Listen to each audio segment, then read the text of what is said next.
Welcome to the Open Talent Report, the award-winning podcast where we dive deep into the emerging trends in global employment, the future of work, the talent crisis, the demographic deficit, and the new world of work with our expert host, Connor Heaney. Connor is the managing director at CXC EMEA, a company that takes the hassle out of finding, compliantly engaging and paying contractors anywhere in the world. In this podcast, Connor brings you captivating conversations with top CEOs, visionary founders, and industry experts. Together, they shed light on all things open talent and the evolving nature of work itself. So grab your headphones and join us on this exhilarating journey.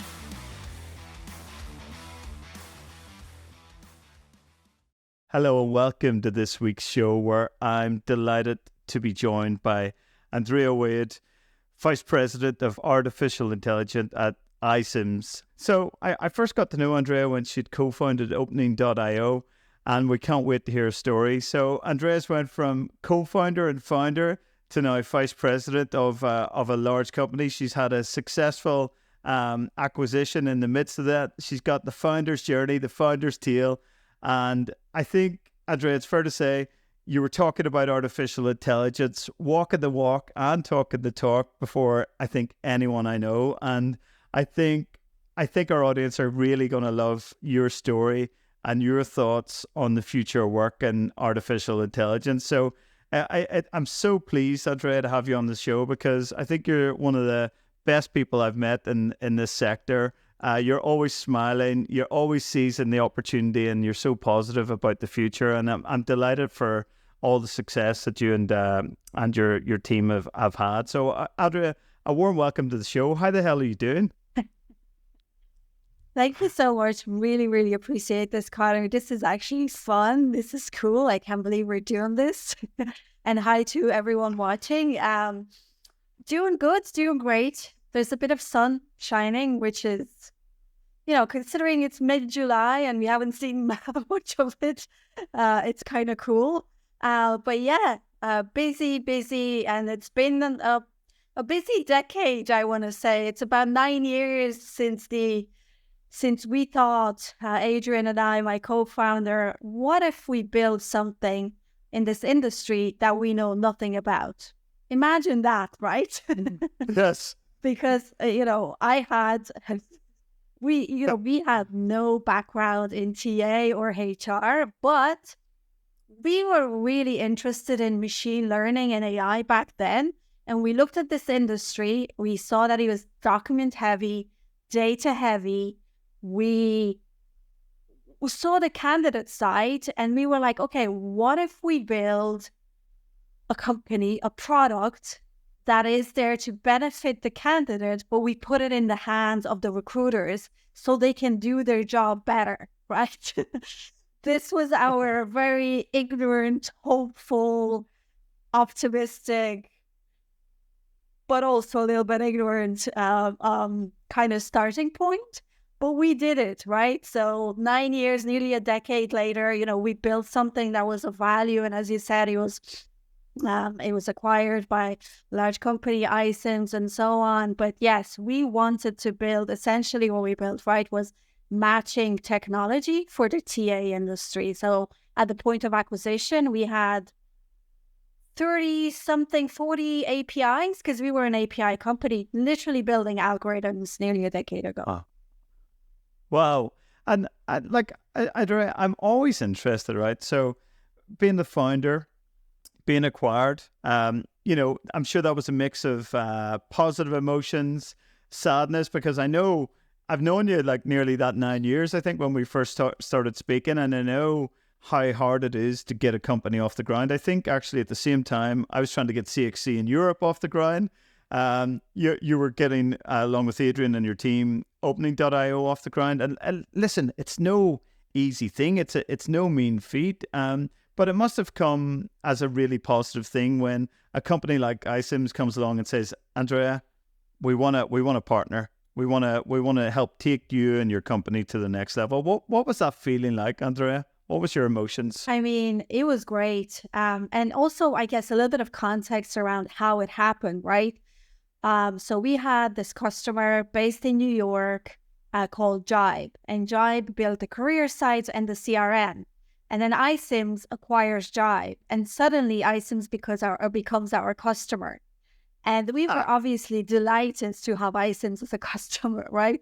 The amount of data, just the scale, it was both scary but exciting, right? So we went from iCIMS becoming our customer, and the minute, the acquisition happened, we saw all the opportunities. I'm not going to lie, including acquisition, we were like, what if?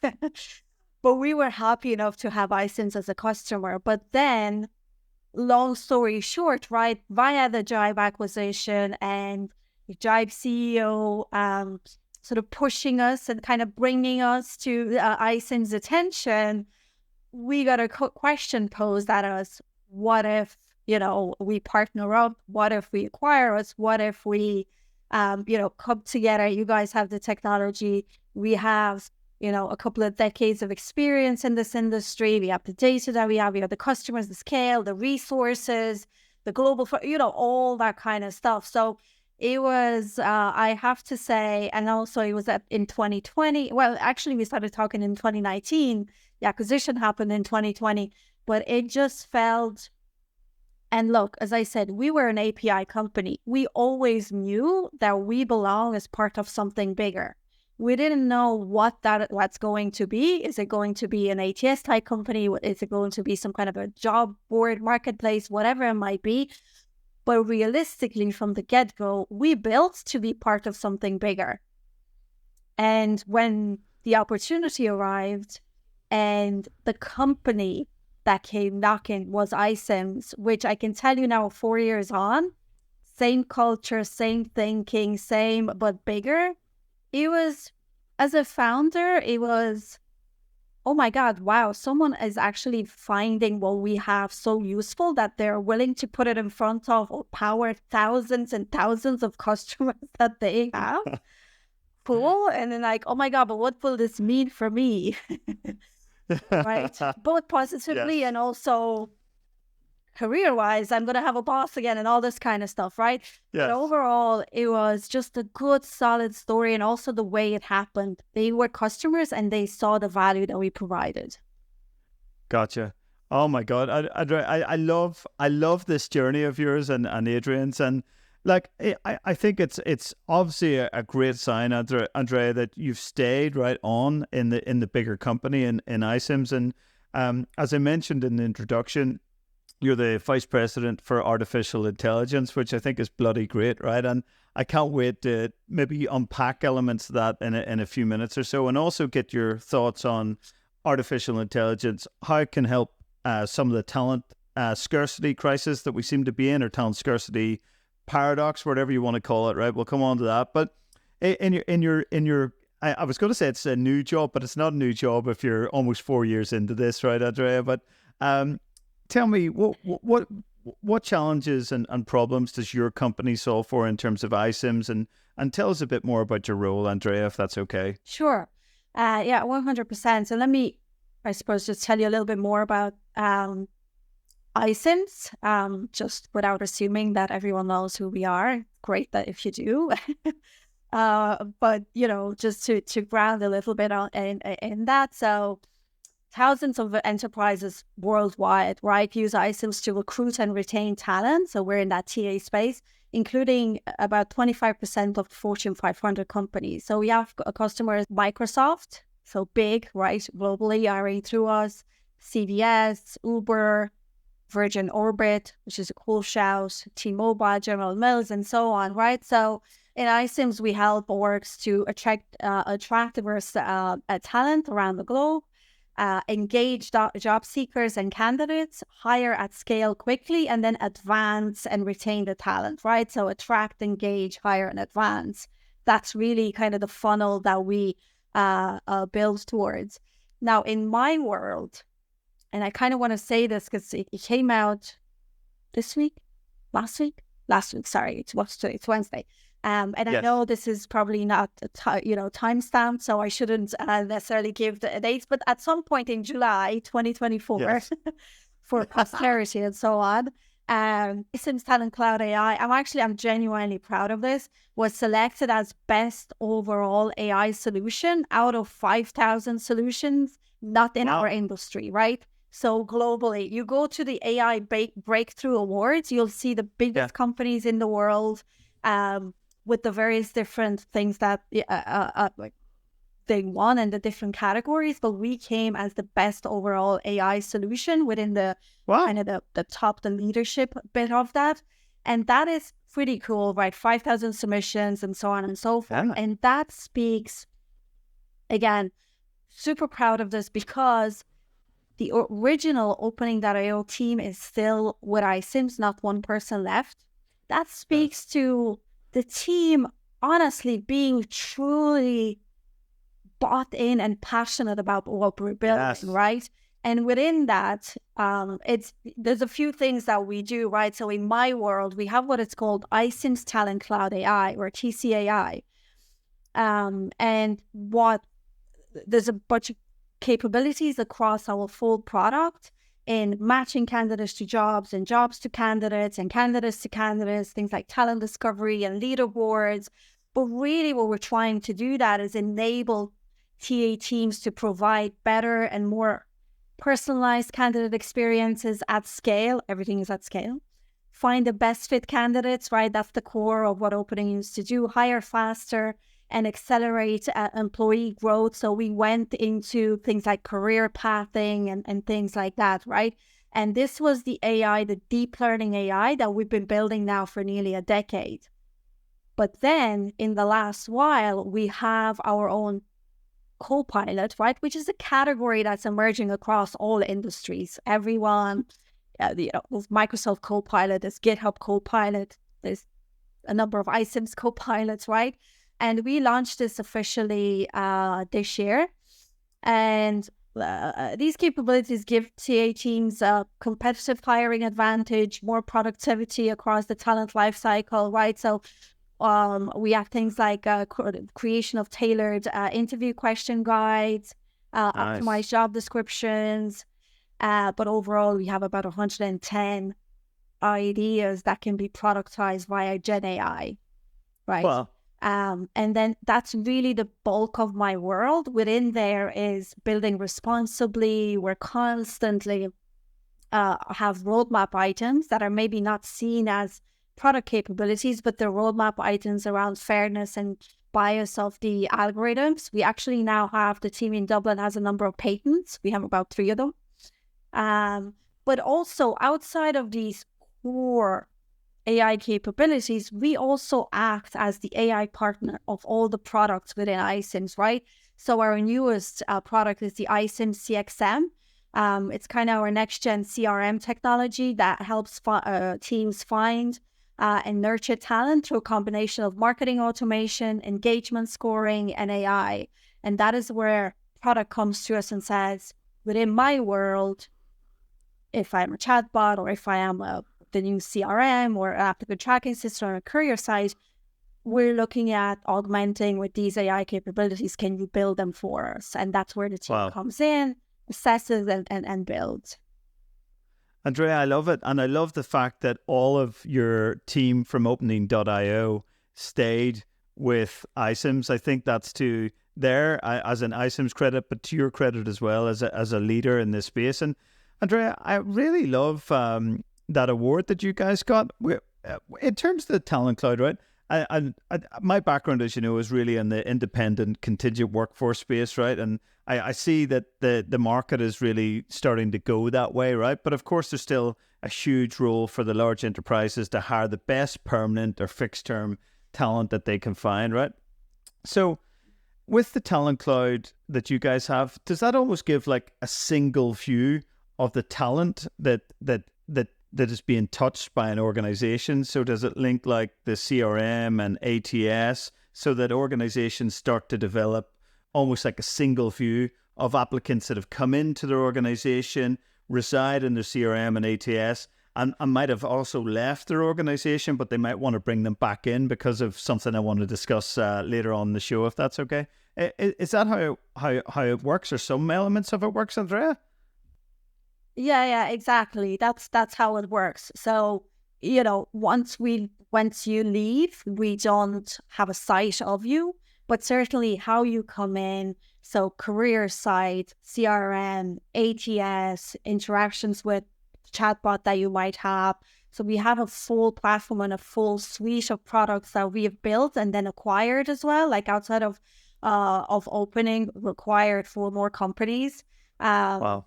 and outside of Jibe as well, right? So candidate ID in Scotland, and Yes. Easy Recruit in France, and Skill Survey in the US, and All True, which became Video Studio, right? So there is that 360 within the TA, right? And we've in the last couple of years started to build around that internal employee advancement as well. From an AI perspective, we built career pathing technology and things like that. Wow. But that is more or less exactly what we're aiming to achieve with all the products that we have and all the data that we have that we can tap into across the multiple workflows and stages of the TA funnel and all that. Wow. And like, Andreea, when we first met 9 years ago, actually, it is 9 years ago. You're absolutely right. And I got my dates wrong. I was saying like 7 or 8 years, but I think that's just because everything goes so bloody fast. But even back then, it does, sadly. But even back then, Andreea, like the matching capability or the machine learning, more accurately, that you guys had built was off the charts. And I'd spent a lot of time prior to that working with talent marketplaces, and in talent marketplaces like that. My background was between tech and HR and payroll and compliance, right? But even thinking back to what you guys had then, it was pretty much off the charts. So as I understand it, artificial intelligence, the power of it is increasing almost exponentially on a daily basis, right? So that's quite powerful. But has the matching capability, of course, in order for it to get good and to learn, it needs good data, right? The data has to be, I imagine, structured in a certain way, and it has to be ingested in a certain way. But are the machines getting better when it comes to getting almost like for like or 100% matches in terms of what the enterprise client or medium-sized client or smaller client might want? Absolutely. I mean, look, algorithms are, it's just maths on top of data, right? So once you have the data, and that's a huge thing, right? And that was one of the biggest challenges of the startup. Where do you get the data from? So we had to be, very creative and figuring and doing that ethically and doing that, the way you should be doing it. Before there was regulation. Today, I can tell you that there's a new law or some kind of regulation or some kind of new form of governance emerging every day across the globe. But back then, we didn't really know how to look at AI. It was early yet, right? So the data makes all of the difference.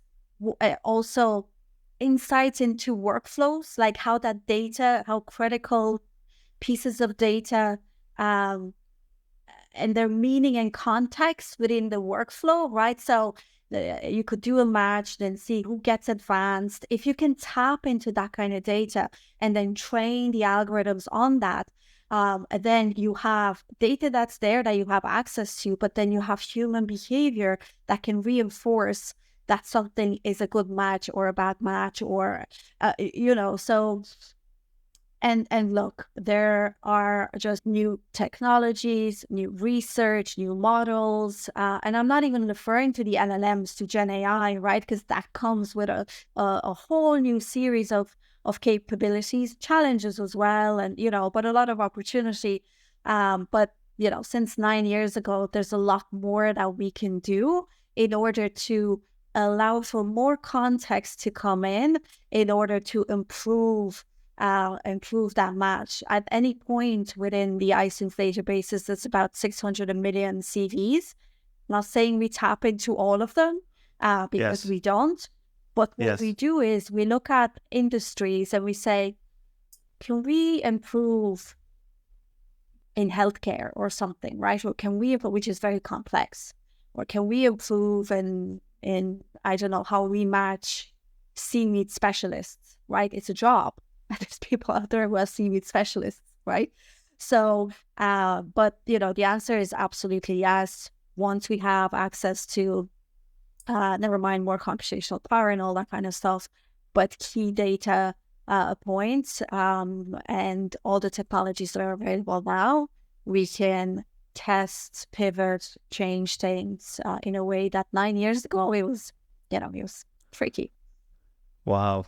Andreea, like, I couldn't wait to do this show with you because I love our conversations and I love listening to you because you're such a thoughtful but hugely intelligent person with a great way of talking.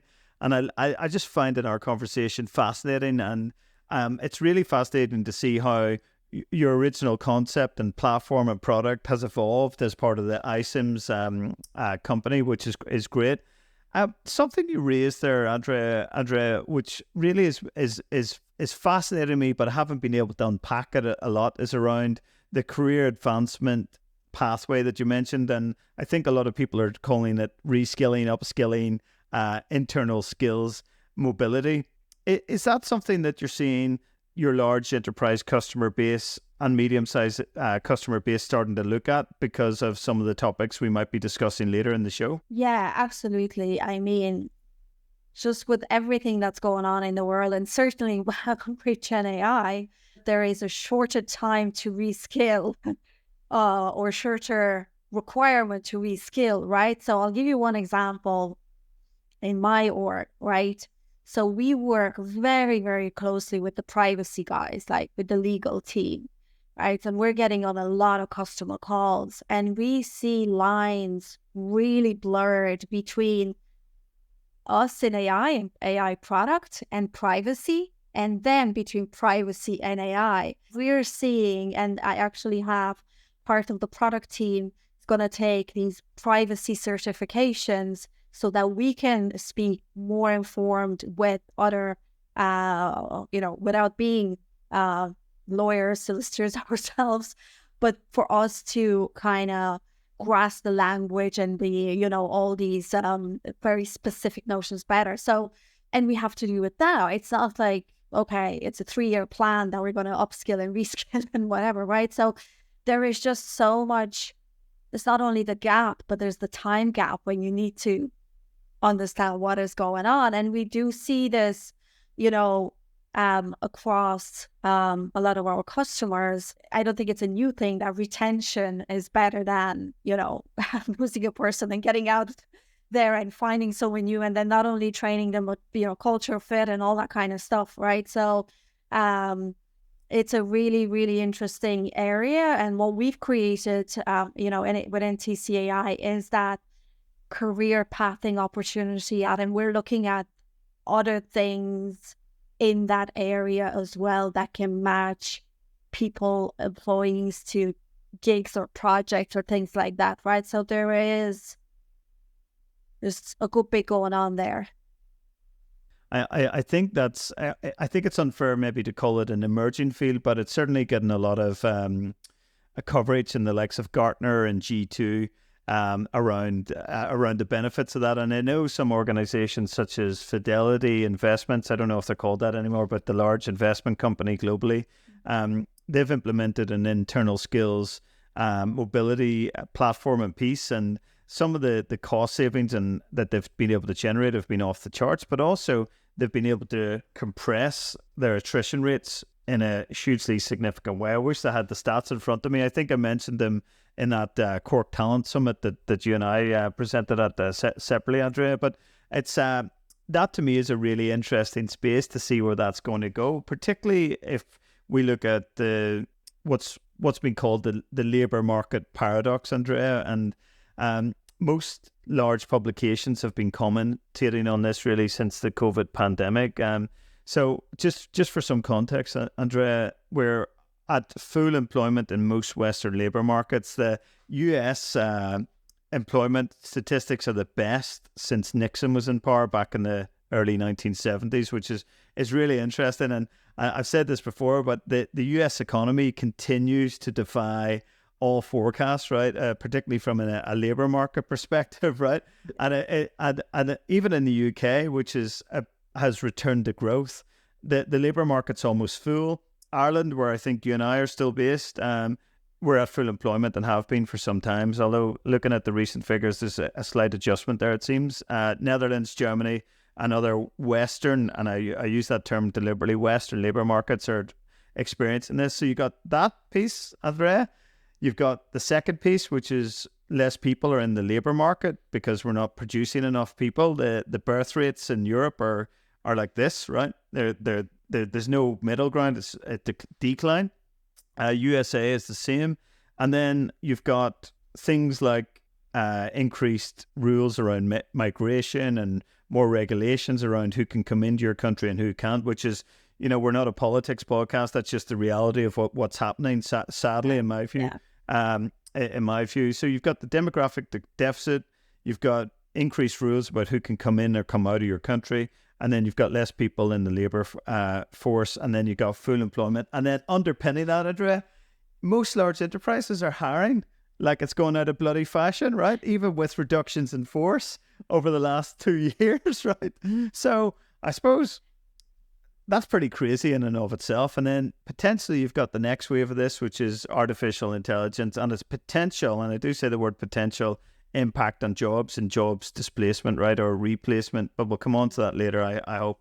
But I'd love to tap into your experience here, Andreea, and maybe get your thoughts on how artificial intelligence can potentially help solve this rather large and looming problem. Yeah, I mean, look, without wanting to go into just leverage tech and automate everything, right, like robotics, and just build the armies of robots or anything like that. I think even before AI, like it's interesting the way you laid it out with what is going on. And, yes, we're not a politics podcast, and we're not going to solve immigration or, sentiment that's been emerging in the last few years across Europe, and not only, right, for whatever reasons and so on and so forth.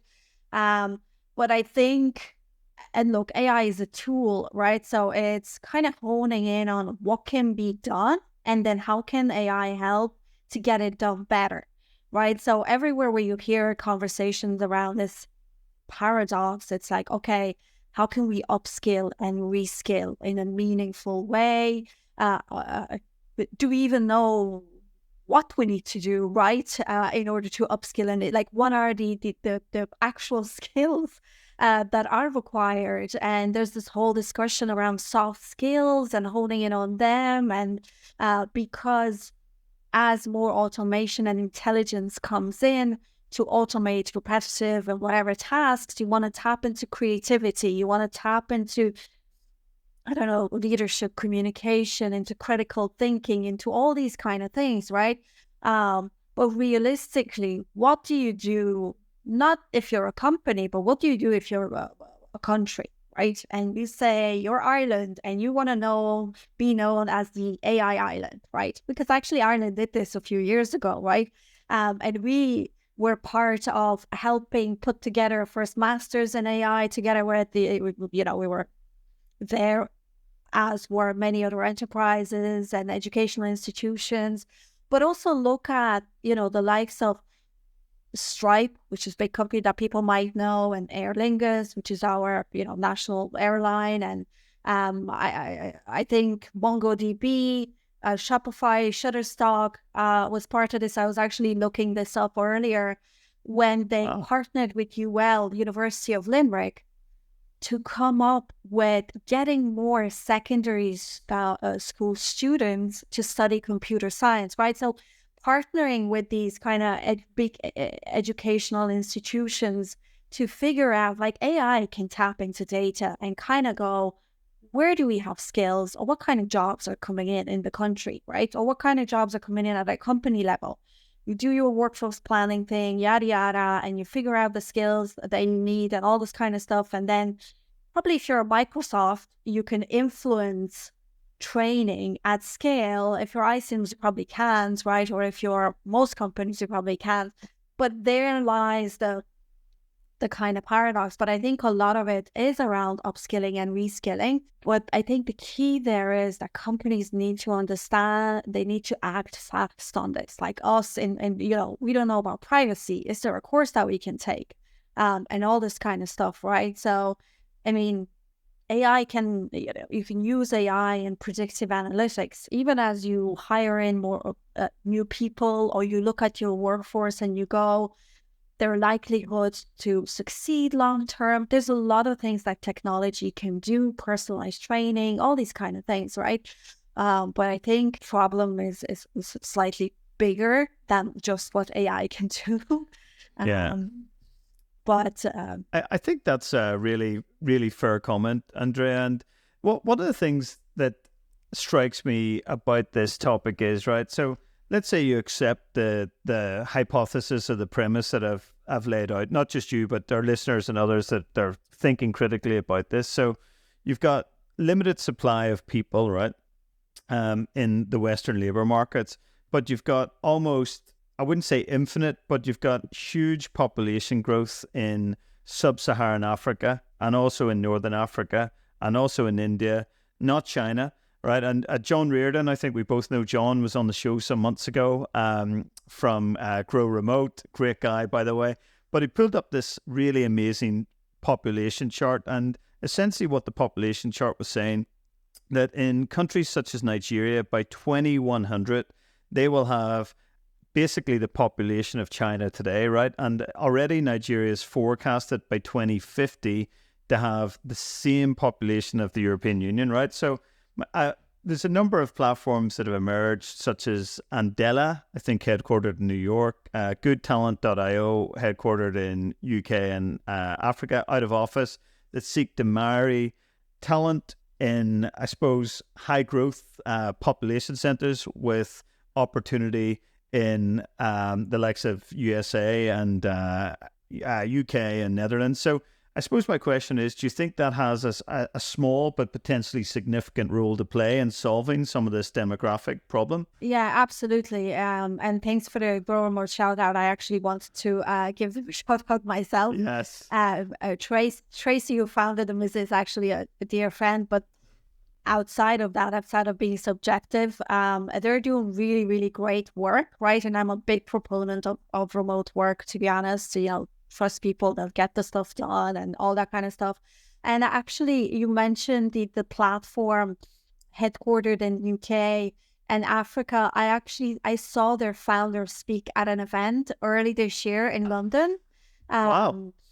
And so, yeah, and such a, I mean, look, these initiatives to bring talent that exists anywhere, either geographically far or talent that maybe doesn't have the mobility because of various different reasons and can't make it into the office. I think there's a huge opportunity there. Speaking of Grow Remote again, I remember talking to them not long ago and they were mentioning, I can't remember their company name, it doesn't matter.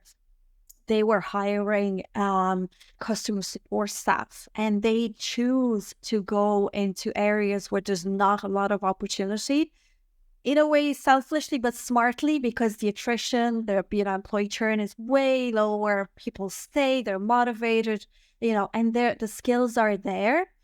So I do think that is a huge opportunity to tap into that talent. Some of it will still be bring the talent wherever, bring the talent into art, bring the talent to Canada. I don't know, there's countries that have been doing this for years and they have a tradition and so on and so forth. But I think and I hope that a big part of this, and this is where our future lies in, decades from now and so on, is to be able to tap into that talent. Actually, I have a friend who her PA is based in Zimbabwe and she's a tech founder in Dublin.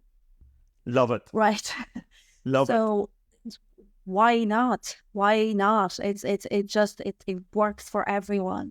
Yeah, I love that because in my mind, Andrea, it sort of democratizes opportunity, right? Where opportunity might not have been available to someone, let's say in Nigeria. I think what technology has done, and this is an obvious point, I'm sure, for you, Andreea, being a technologist, but for some of our audience, it's essentially shrunk the world, assuming your organization is willing to, I suppose, take what might be a perceived risk about engaging talent outside your borders. Now, I think there's really good ways to solve that problem. There's tons of companies out there that could do that, right, and do it compliantly. But I think for those companies that don't want to do it today because of the risk, my thoughts are they're going to be forced to do that, because it's not like all these workers are going to appear out of nowhere, right? And no, I do want to caveat that somewhat, Andreea, because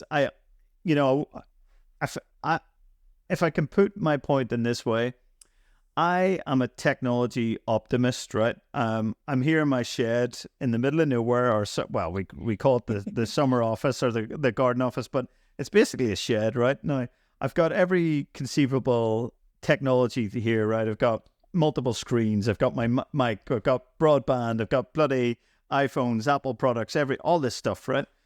So I love technology and I love what it can do, but I've been reading about artificial intelligence in a very grand way, right? About its impact on economies, its impact on jobs, its impact on people, and its impact on society. And I've come to the conclusion, based on my reading to date, and I've looked at papers from World Economic Forum and others, that potentially artificial intelligence left unchecked, and I know there's regulation there, but I want to come on to that too, Andreea, has some potentially painful societal impacts, right, in terms of job losses. So the World Economic Forum, I think in their paper of 2023, quarter 3 or quarter 4 2023, forecasted that up to 60% of white-collar jobs could be displaced over the next 3 to 4 year period, which is quite painful. And in their report, there didn't seem, now of course it's a prediction, right? No one knows this stuff, of course, right? Let's caveat it with that. But in their report, they were saying that they're not sure where the jobs of tomorrow will be to replace those jobs. And I suppose that's where I'm concerned, right? But as a business leader, right, Andreea, this is where I'm really conflicted, right? We're investing in automation and artificial intelligence because if we don't do it, our competition's going to eat our lunch, right? We're toast, right? Potentially. So the business motive is sound, right? Invest in AI, but potentially that has a negative impact on people and jobs, right? And if that has a potentially negative impact on people and jobs, then it'll have a negative societal impact potentially too. So trying to squirrel this circle, and I'm talking to someone who, has built an AI company that's actually, from our conversation, is doing really valuable, really positive, really great work. Like, you're helping people get jobs, right? If you boil it down to its simplest form, you're helping people get jobs. So I feel sort of weird talking like this to you, Andreea, but I know we go back a long way, and I'd love to get your views, right? And maybe I've been reading too much and not observing what's going on in the market enough. So what's your take? I mean, look, these headlines are everywhere, right? And honestly, these headlines were there 10 years ago as well. We might not remember, because I live in this world, these were the headlines back there as well. Now, granted, I know we have LLMs today. We have technology that is moving really fast. We have some companies that have billions behind them, and they're doing some pretty mad stuff, right? So we're not 9 years or 10 years ago. But some of these questions and, headlines and so on were there then as well. And honestly, it's on everyone's mind, right? So the iCIMS, we have the CHRO report, and it came out recently, a couple of weeks ago. And as we have, thousands of employers under our platform and so on, we can tap into a lot of thought that's, being brought back to us.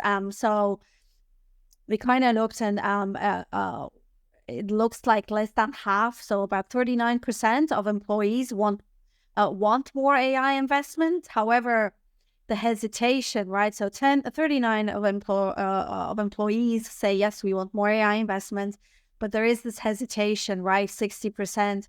And really what we see that this stems from is the uncertainty surrounding exactly that, like what's ahead, and employees being unsure how critical AI will be in their job over the next year, in the next few years, right? And it's clear, like a lot of jobs will be automated, but that doesn't mean that roles will be outright replaced, but they will alter in nature, right? So there is that. The 3 to 5 year, I mean, I'll also say this, and I haven't really, I've thought about this earlier. I haven't formulated it with words, so let me see if I can get it right. Right, but imagine machines automating processes and getting right, or doing faster at a larger scale, which is the promise of AI and automation, that humans, that's one thing.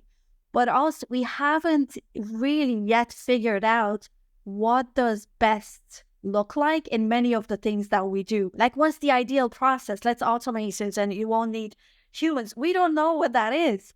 Look at our industry. It's the same startups appearing every few years. We're solving for the same problems. So good luck to the machines. And like, we first need to figure out what perfection or whatever looks like in order for the machines to build it. So I don't know about this 3 to 5 year, like I don't know, right? A lot of smart heads went into that, but realistically, altering, yes, fully replacing, not yet. 20 years, 50 years, whatever, it's a different thing, right? But again, we're coming back to that reskilling thing. We're coming back to education, training, and you made a point. You kind of said you feel weird talking to me about this because we've been building for so many years and thoughtful in a certain way. Yes. In our industry, we have to, right? Look at the EU AI law.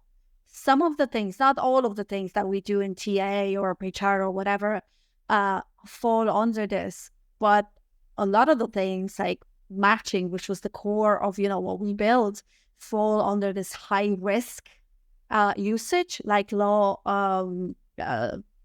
enforcement, immigration, biometrics, finance, and so on. So we can only build with the human in the loop. And then what regulation and these big guys building these technologies are saying, we need to regulate this. What regulation is calling for is to have that human in the loop, right? So we're going to wobble, and then we're going to figure some things out, and some things will be automated, and a lot of things will be altered, right? But we're not yet there in perfectly figuring out how the machines can do the thing. We're just. I agree. I think that's really fair. No, Andreea, I think that's a really, really reasonable, fair, and honest assessment of looking at what I've presented or what I've posited. And the regulation piece is of great interest to me because, in my day job, the compliance and the risk piece is hugely important.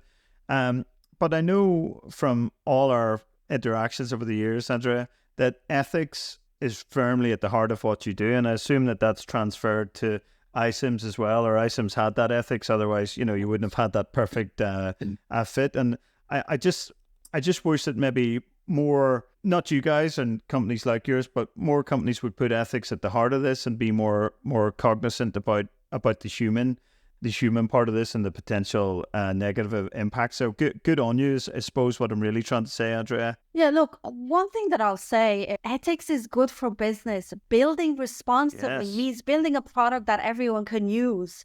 And I feel that a lot of people, businesses, whatever, are not getting this, right? That you should build responsibly, that you should care about the right things. There's also that. It works for everyone. Isn't that the way a product should be built?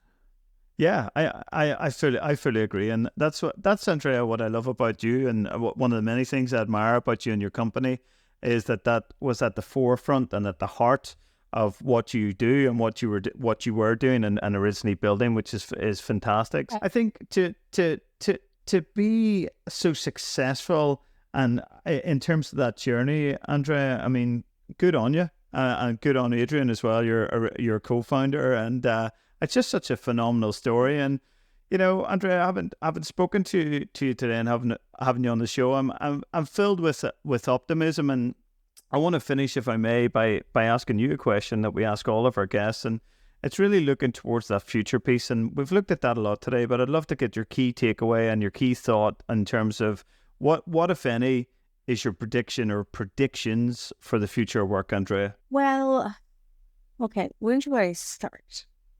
Can I start with, here's the unknown, right? So there's obviously a lot of good stuff, and it's within the realm of today, right? So there's a lot of, like, I can see where I spend my day today, but everyone in the org does as well, right? So within figuring out this responsibility of balancing risk and governance, transparency, compliance, ethics, AI is becoming that default, it's like electricity, right? The default technology that we'll build upon.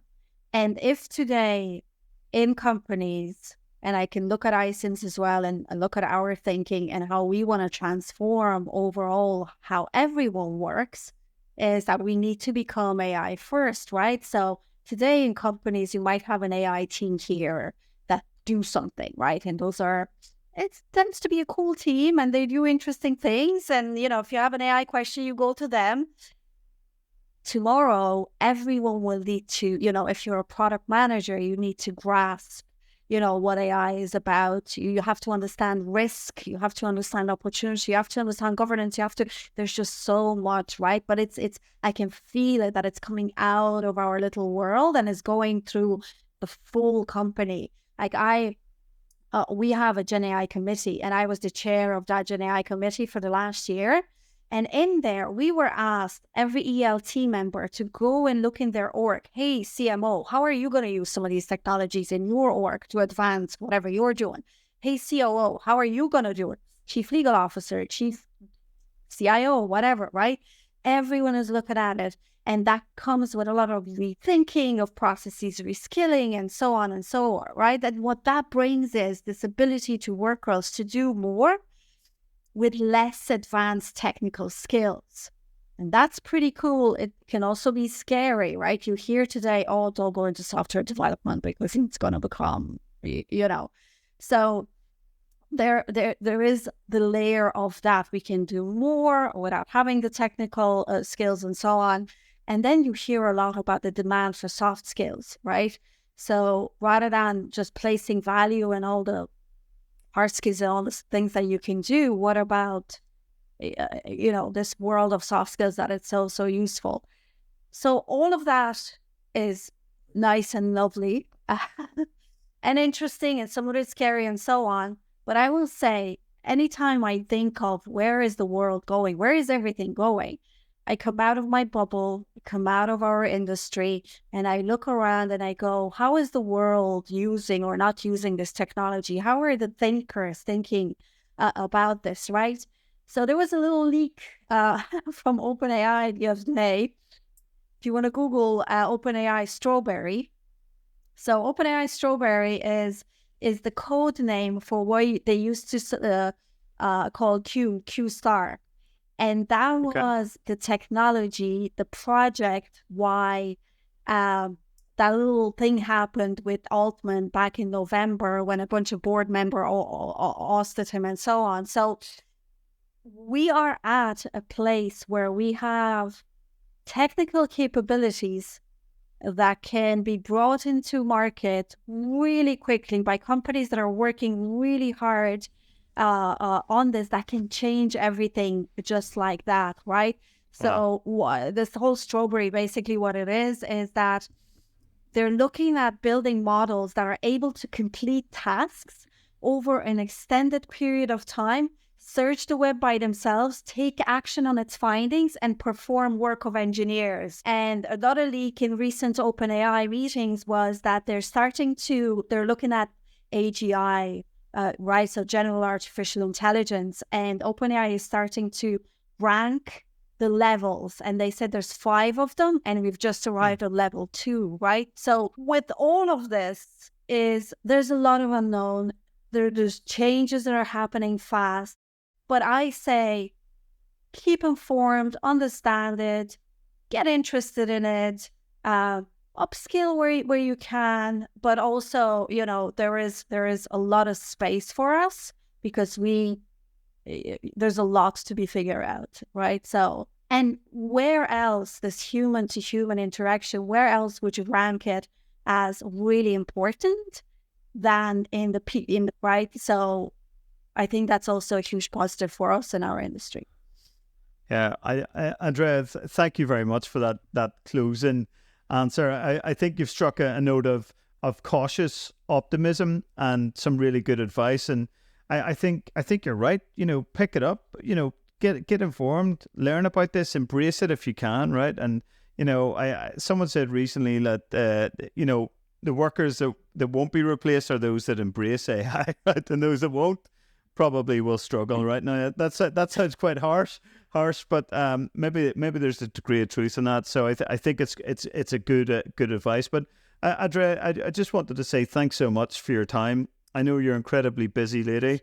I know you've got a huge job and a really exciting job at that. But I'm really grateful for your time, and I'm sure our audience enjoyed hearing your story and your thoughts as much as I have. So thanks so much, Andreea. I really appreciate it. Of course. No, thank you so much for having me. Thank you for those that have listened or are still listening. Thanks for making it to the end. But I appreciate the advice. Good. And Andreea, if it's okay, where is the best place for people to reach out and hear about what iCIMS can do for them and what your artificial intelligence team can do for their organization? iCIMS.com, iCIMS across social platforms. I'm on LinkedIn. I'm going to say I'm on Twitter. I will never call it X. But I also post pictures of my dog and other things there.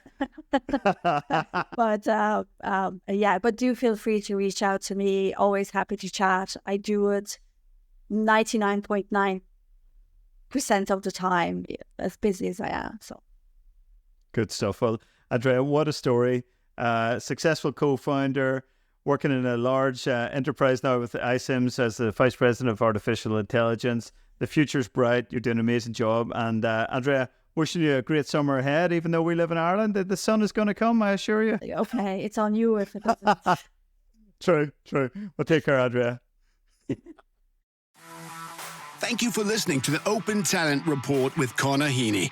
If you found this podcast informative and engaging, make sure you subscribe, tell your friends, and follow us on all your favorite streaming platforms.